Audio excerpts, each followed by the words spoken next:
Yun, so magandang hapon mga kalapatids. So medyo malinis na ngayon loop nila. So naglinis nga tayo kanina. So kung napanood nyo sa live natin, so pinunasan natin lahat ng tubig na may malatayon mga kalapatids. Yung pinagliguan din nila.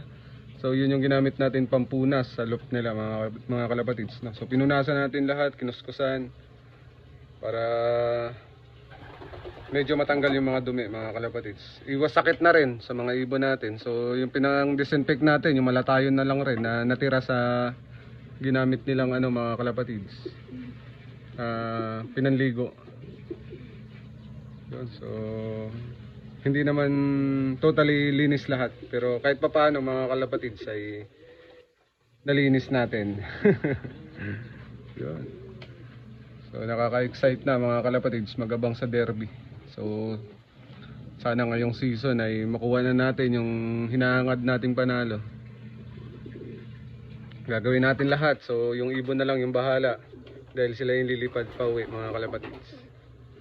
Yung sa atin tulong na lang sa mga supplement na tamang pagbigay sa kanila. Yun, so hanggang dito na lang mga kalapatids. Bye.